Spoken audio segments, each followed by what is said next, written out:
So it has come to my know, God, that the people of Burkina Faso are demonstrating on their accounts that they don't want their present president, to leave that presidential seat. To all the black South Africans always talking about powder dealer, powder this, powder that, people selling powder in South Africa, I have one question for you guys. Which people are buying this powder?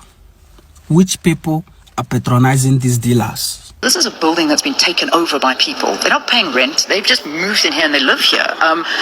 What do you expect the city to do for them when they actually are illegally occupying this building? What I'm expecting is that the city should provide them with that. Why?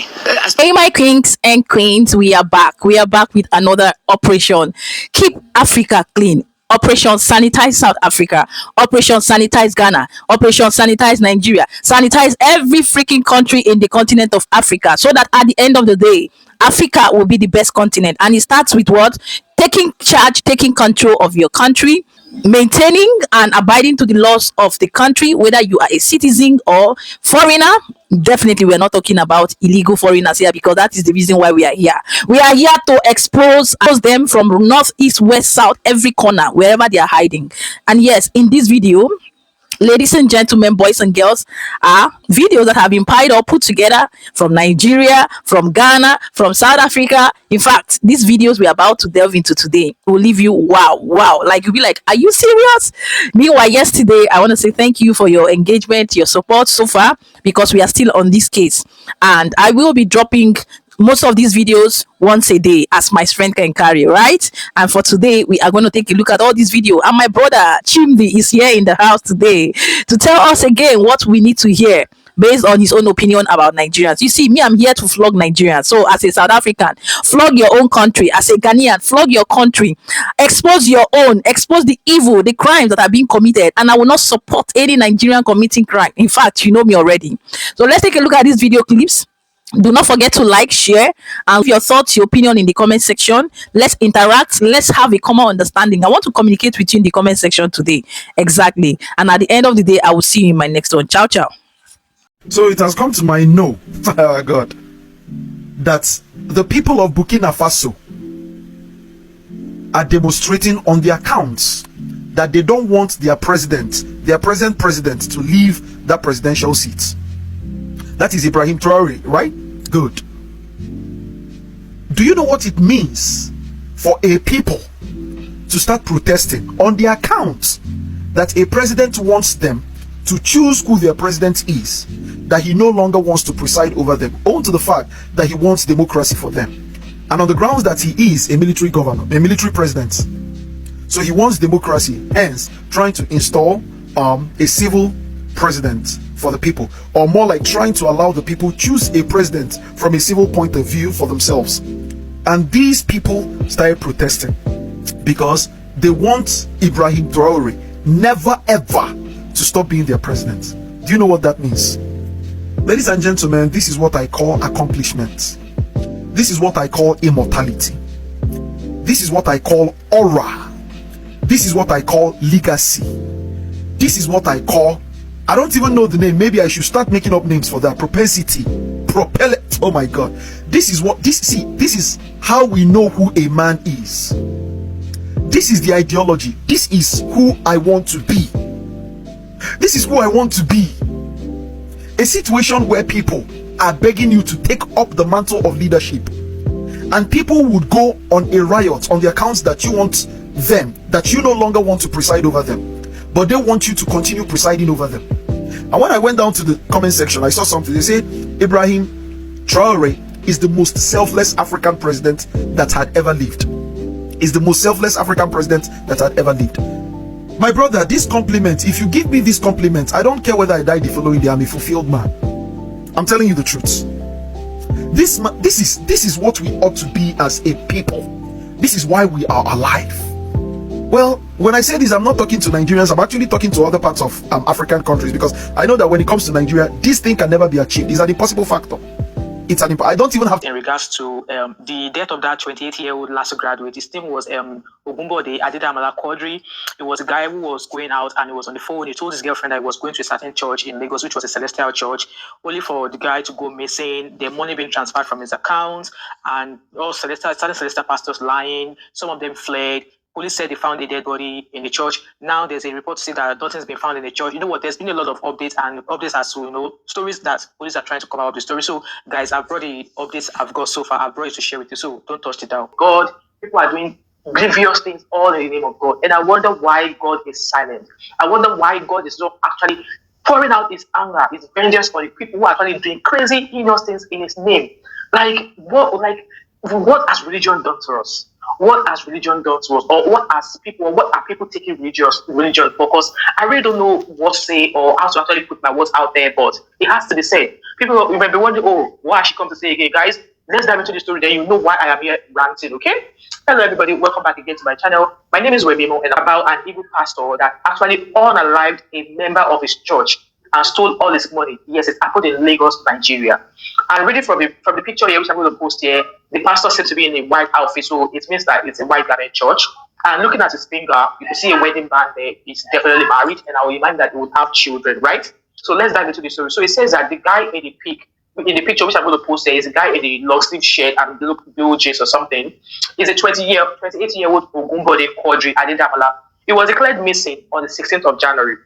So this guy who was declared missing, he graduated from the Political Science Education Department of Lagos State University 2024, and he is the CEO of Ola Edu Consultancy, a private business operating at the LASU campus. According to Quadri's girlfriend, she called him the day he went missing, and he said he was in front of the church, CCC, in Eliolua Parish, LASU 2, and we'll call back later. So CCC is the Celestial Church, White Garment Church in Nigeria. According to his girlfriend, she called him the day he went missing, obviously. So police visited the church based on the information his girlfriend narrated, and the shepherd denied seeing him on the said day, not knowing about his whereabouts. So this pastor denied ever seeing Quadri at the church on that very day, even though police went there and the question said he did not see him. However, police intensified the investigation and got his bank statement. So they got Quadri's bank statement, the missing guy's bank statement. The police got hold of it. They discovered that 1.5 million naira was transferred from the missing guy's account on the day he went missing. A certain amount went into the shepherd's bank. So the shepherd is the pastor of that church. Shepherd's bank account, the pastor's daughter's account, and other people. So this pastor transferred 1.5 million naira and other monies from this missing guy's account to his own daughter's account to other people's account, as well, obviously dispersing the money so that if he puts all the money in his account, it will not be traceable back to him. But yeah, they traced it. So the shepherd, SUP evangelist, Wepe Toji Babadinye, I don't know what kind of name is that, initially denied receiving the money, but later claimed it was for Thanksgiving when police showed him evidence. This led to his detention for further investigation. It has now been reported that the guy's body, which is called the missing guy's body, has been discovered where it was buried near the church premises. It was buried under the shepherd's supervision. This is a building that's been taken over by people. They're not paying rent. They've just moved in here and they live here.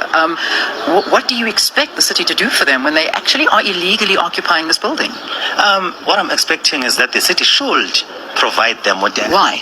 I suppose the question should rather be why. Why would you expect the city to give these residents free services when they're not paying for a thing and they're illegally occupying it? Remember, in terms of the Constitution of South Africa, if someone is failing to assist him or herself, the city has to intervene and assist those people. Even in terms of access to free basic services, the city itself has come up with the ESP. We call it ESP, but it's expanded social package, where you go and register and raise your hands and say, I'm failing to assist myself. Can you please provide me with free basic services? It's their duty to do so.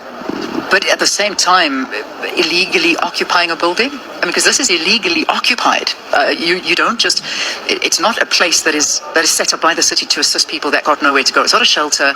It's a building that they've just taken. Please said what is becoming of our cities here in South Africa. The decay in our cities is insane. Look at what is happening in Johannesburg. Apparently, there's a building that was a fire station that has now been hijacked by illegal settlers. The state of the building is not conducive to living, but people are living inside that building illegally. The building can collapse at any moment. Yet there are other South Africans from certain organizations who defend the people who are hijacking these buildings and living inside them illegally. I don't think we will ever progress or develop or even face this issue of urban decay as long as there are still people out here who are defending illegal activity. And the sad thing about it is that these are other South Africans. There are people who are saying these people would rather stay inside of those buildings illegally than for them to be on the streets. Bear in mind, that person is speaking about a building that can collapse at any moment and kill everyone inside that building. Yet that person says he's fighting for human rights. You know, sometimes I fail to understand how some people think. So if engineers come and survey a building, and then they tell you, this building should be demolished, or this building should be repurposed for something else because it is no longer in the correct state for people to be living in. And then there are people who are saying they are defending human rights, who say, no, these people must live inside those buildings, going against the words of the engineers. It's shocking to me.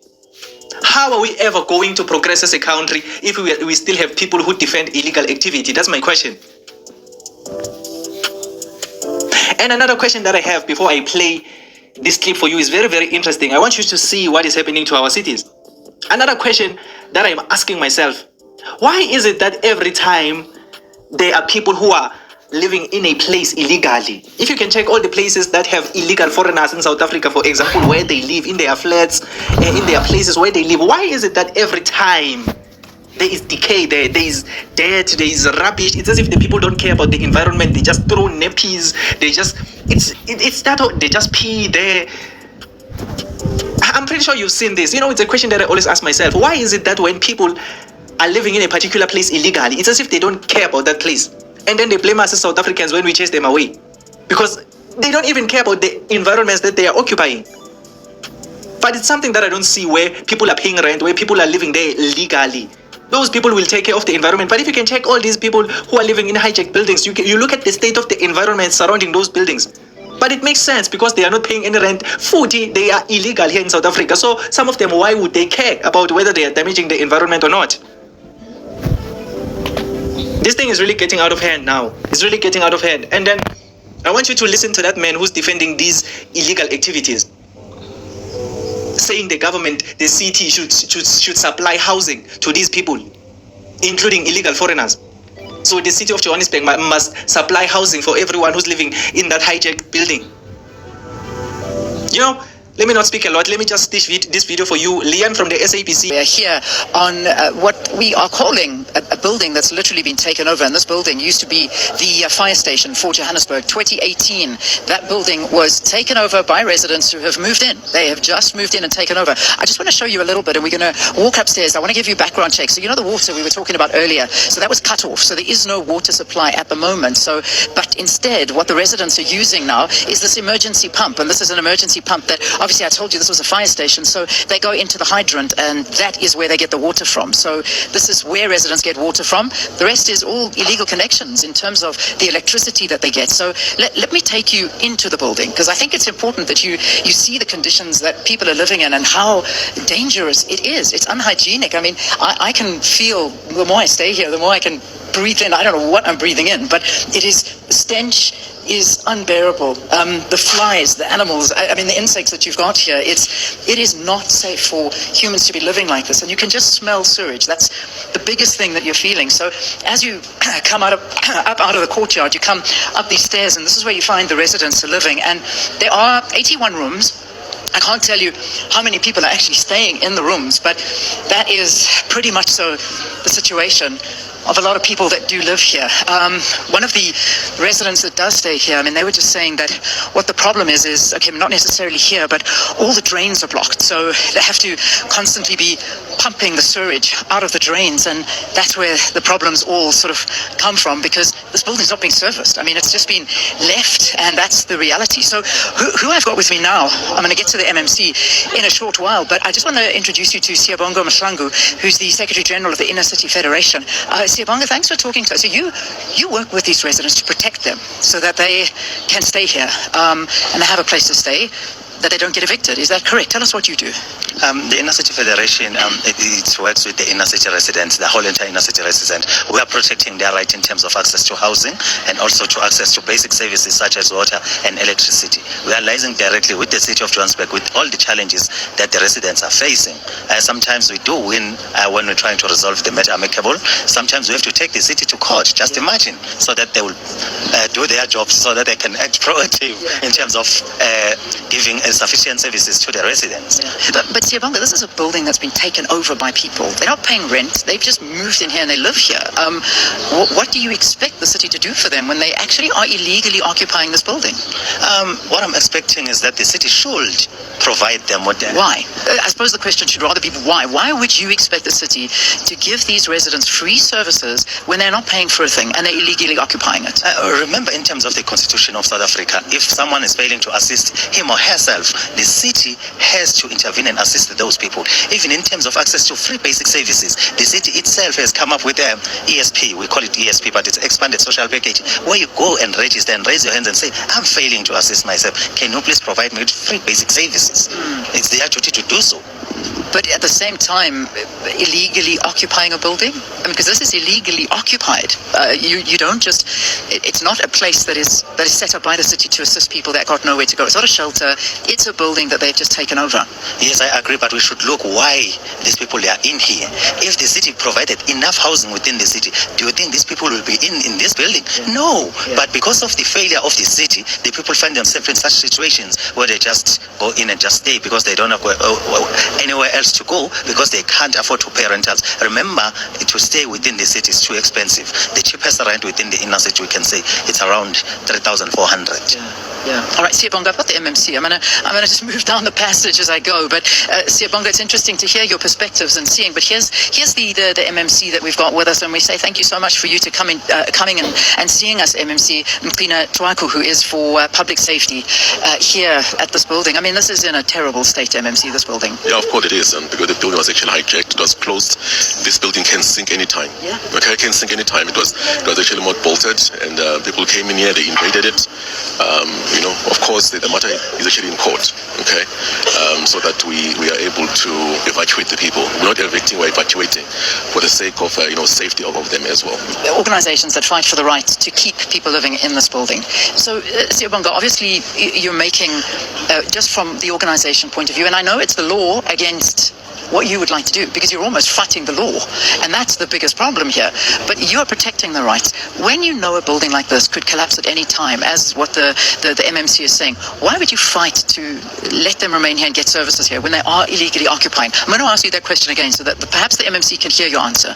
The issue about that, we are saying that it's better to be within a building like this instead of being on the street. Remember, there are so many element of danger in the street. There are children here, there are women here, they can be raped at any time on the street. But here, the city will come and say, we want to move you out, without saying, where are we taking you to? If I can take you instead, it was 2019, we wrote it to the city and say, there is a building, the owner wants this building back, can you please assist with these people with alternative accommodation? The answer from the city's attorney was very clear, saying that we can't do that until we're told by the court. What do you want to say? I want you to respond. It's pure nonsense. The building is about to is going to collapse. It's closed. Even the engineer, there's a report on that. So, but how many times Seri and this organization must tell them that there's an alternative accommodation? They can go to the shelters, but they don't want to listen every single time. Right, like on Cindy, so it's the same thing. When you tell them that there is a report, and then this place is environmentally not actually good, but they'll go to. That's why I'm saying that what we're doing right now, we take people out to alternative accommodation shelters and all of that, whatever it is, and then we say if there's a court order here, we tell the judge they must come and do inspection on local, because at the end I have to go and answer. Yeah? When something happens here, I must go and answer. They were not there. I had to go to those things and answer. So I said to them, I'm not going to listen to any court orders. If I have to take people into any shelter, they must go to the shelter. Yeah? There's there's a report on this place here. It's going to fall. Who's going to be blamed again? It's me. Said that Mr. MMC does not do his bylaws and all of that. But it's equally the same courts which are giving these NGOs. We don't want to listen because we told them, let us do even, let's say, what do you call this? I used to call it a partial evacuation. Probably, other people going to the shelter at the bottom. We can service the place and, clean it up and all of that. But they actually even kicked it out as well. So I say that, whose fault is this? If they go and run to court, but we show them an engineer, a structural report that said the place is going to collapse. This place is going to collapse, by the way, because there's a big hole underneath. And Department of Labor and everyone came in and said this place is going to be thing. I said I'm going to sign a disclaimer to say that look, I've tried my best. I've warned people and I even warned the courts. Then it's going to be not on my fault in terms when this place falls. This is not this only place like that. There are many places here in the city like this as well. To all the black South Africans always talking about powder dealer, powder this, powder that, people selling powder in South Africa, I have one question for you guys. Which people are buying this powder? Which people are patronizing these dealers? I just want to know. Because this is a $1 billion business. So which people are buying? Which people are patronizing? I hope it's not you. I hope it is not you coming online to whine, because you will be a big hypocrite to come online and whine, and then you go back and patronize the same thing you are complaining about. I hope it's not you. You. I hope it is not you, because you will be a dog, a big dog for that, dirty dog, because it's only a dog that can vomit and then go back and eat that vomit. You can't come online and vomit and then you go back offline and go and patronize the same people you are criticizing. You are part of the problem. You are part of the problem. Until you sit down like this, take some accountability and say, maybe if I stop buying this, maybe if I stop using this, these guys will stop selling automatically like this. Once the markets end, automatically, no need for police, no need for army. If you stop buying, it will fade away. Maybe if I stop buying, take that accountability today.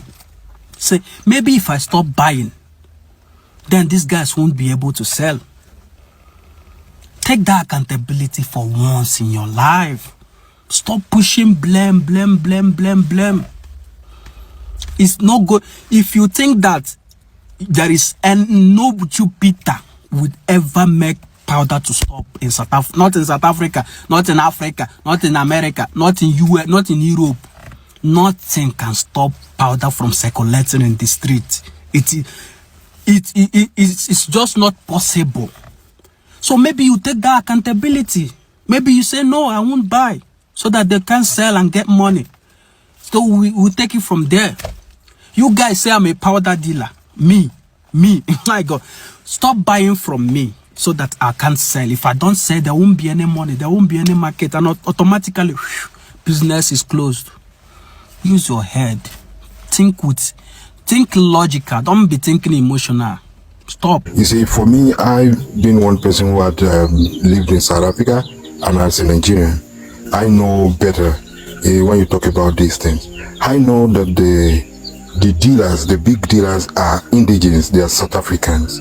I know the poor Nigerians are being used on the street to sell these things. I know for a fact that the big dealers are never arrested. I know they're South Africans. I know they're indigenous of South Africa.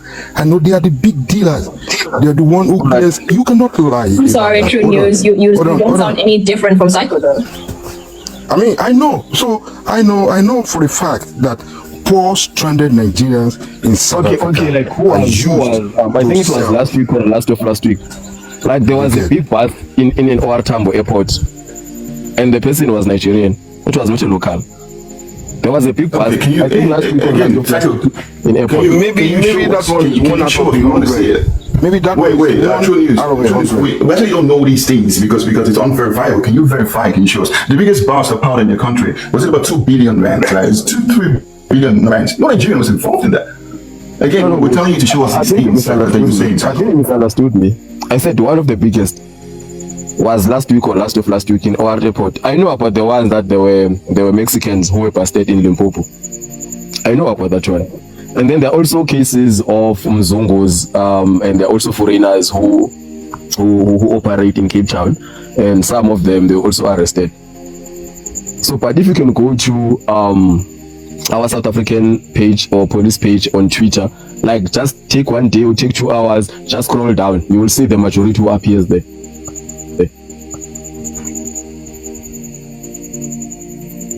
You know what, Psycho, your problem is? We spoke about this yesterday. Okay. You make very bold statements without facts.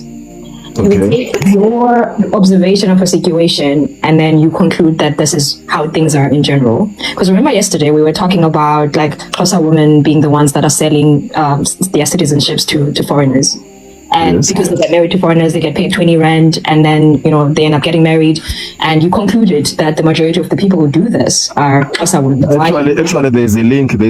That cute lady, he shared a link about that outer past that happened last week or last week at ORTAM. I'm not denying that. No, like I'm just saying. Okay, I'm saying for anyone. I'm saying for anyone who would like to go and read up on it. Let me land. Listen, I'm not defending anybody. So, like, I didn't see any articles about the drug bust that you're talking about. But I also think that saying that the majority of the powder. But I'm also saying, like, it gets me back to you using the word the majority based on one article. So we talked about this yesterday a lot when you were talking about Xhosa women and I was defending them. Okay. I think I know where you're going. Like, I think I know where you're going. Let me ask you this question. Like, how would you draw the conclusion that the majority of certain people are doing things? Or like unless the SAPS was like, this is the amount of crimes that were committed this last year, and this is the majority of people that, like, the majority of the people were coming from these countries. I'm not going to see a couple of articles and then just draw the conclusion let me ask you this. Okay, let me ask you this. What? With the GBVs in South Africa, do we do the same? Do we wait for the government to come up with a start to say South African men are abusing South African women? Do we wait for a start, or wait? Let me finish. Do we wait up for a start, or whenever there is a case, South African women, they go to Twitter and post about the GBV that happens in South Africa? But are you also aware of just how often the stats for GBV are provided to us? Are you aware of that? Because we see that a lot. Just like in December, in January, we got stats that said 4 women every single day, at least 4 women were unalived in South Africa. The same thing as wait, can you finish? Let me finish, and then you guys are gonna come in. So like it's the same as like you just said now, on January or February you do get a start. So that's why our South African police, whenever they get a case, they also update us. It's the same thing as you say. I'm simply saying, listen. I'm not saying that Nigerians are not committing crimes in South Africa. That's not what I'm saying.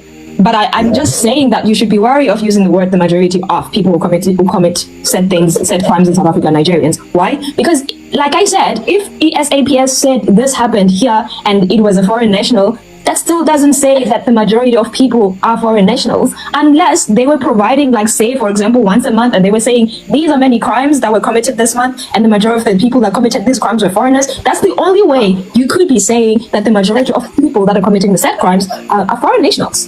Okay. 3 Nigerians have been arrested by FBI agents working in Ghana, and they've been charged for kidnapping an 80-year-old American woman, stealing 15,800 plus from her ATM card, demanding $150,000 from her family as ransom before she's released. So the court has granted them bail, each $5 billion with 2 sureties to be justified. The case is now is been adjourned to March. This is a very sad story, because while some decent Nigerians are working hard to promote Nigeria and Ghana, to promote this beautiful relationship between Ghana and Nigeria, some Azan Nigerians too are trying to destroy the reputation of Nigerians in Ghana. This is sad. Now, this case happened. The main architect is one Emmanuel Adodoyin Adebayo, 28 years. He posed as a movie manager in Ghana and lured this American woman to Ghana so that they will work together. The woman comes to Ghana. She had 4 phones and all that. They pick her up at the airport and take her to this hotel in the eastern region. Then later on, they took her to another hotel in East Legon, and then they ended up in Tamakomti 11. They gave this this woman